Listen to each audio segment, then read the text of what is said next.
Hey, I'm Charlie. This is That Makes Sense to Me. This is the ethics of resurrecting dead actors in 7 levels of difficulty. If you're here from the second video, thank you. If you can, hit the like button, the share button, the subscribe or comments, any of these things.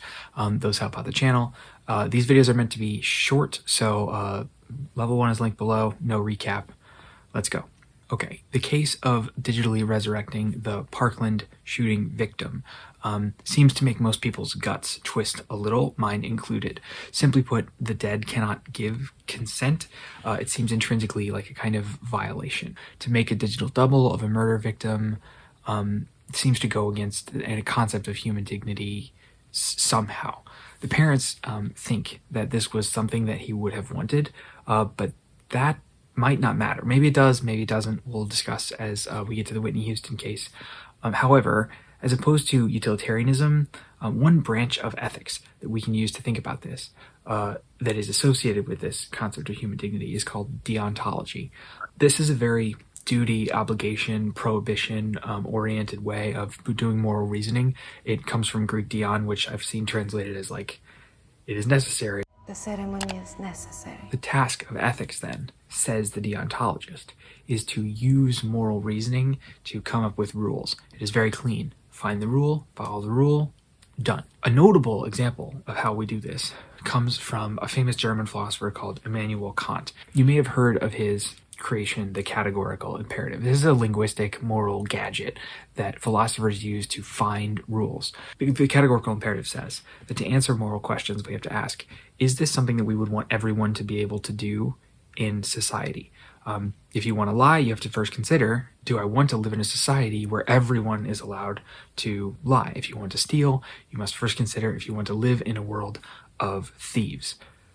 If your intuition says that it would be bad to live in a world of liars and thieves, then like great, we have, via moral deduction using this gadget, found deontic prohibition. Applying this to the actors, do we want to live in a society where anyone who is dead can be digitally resurrected without their consent?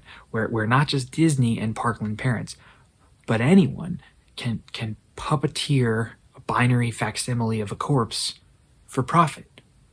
Probably not. That seems like not a good world. So on the first pass, at least, it seems that we can lean on deontic reasoning and say pretty confidently, like, no, this is in fact unethical. We should not be digitally resurrecting the dead. This gets complicated in the case of Whitney Houston, whose family says that this is something that she would have wanted. In the Joaquin Oliver case, whose family says this is something that he would have wanted.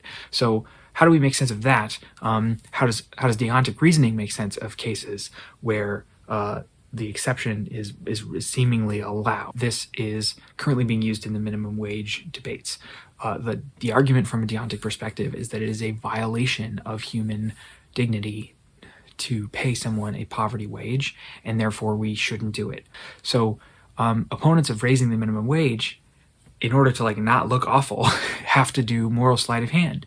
They have to somehow make the case that a society where poverty wages are allowed is deontically permitted somehow. It's somehow better. In fact, the reason that I bring this up is because the real way that they're doing this is they're not just doing sleight of hand and like rejiggering deontic concepts. They're actually completely switching ethical frames to something that's called utilitarianism or consequentialism, which is a completely different way of doing ethics. Will changing the minimum wage harm more people than it helps? This is the kind of reasoning that's being used. Applied to our problem, well, we would then have to ask, how many people are harmed by making digital sock puppets of the dead? Maybe resurrecting Audrey Hepburn for a chocolate commercial, say, harms her family some, but a company gets to make a lot of money, and lots of people get to eat chocolate. So Hepburn is dead. Joaquin Oliver is dead. You cannot harm the dead. So consequentialism says it's okay. There really isn't any reason to stop this from happening.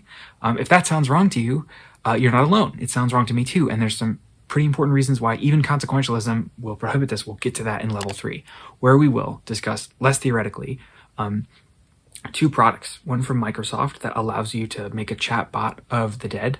Another called GPT-3, which is a speech or a language synthesis piece of software, and what happens when the zombies are more racist than we remember. Comments. Do you think you you lean towards consequentialist thinking or deontological thinking, put it in the comments below. And if you have questions, like my grandmaster plan with this 7 levels of difficulty series is to make the final videos in response to your questions and comments. So throw them below.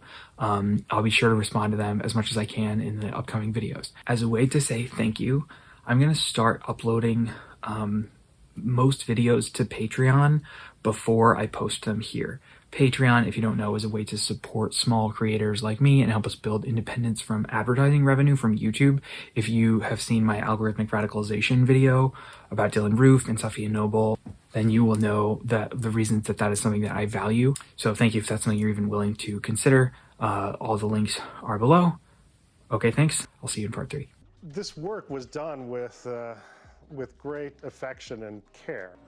I'd like to think that the role that we gave Tarkin in this film is one that Peter Cushing would have been really very excited and happy to play.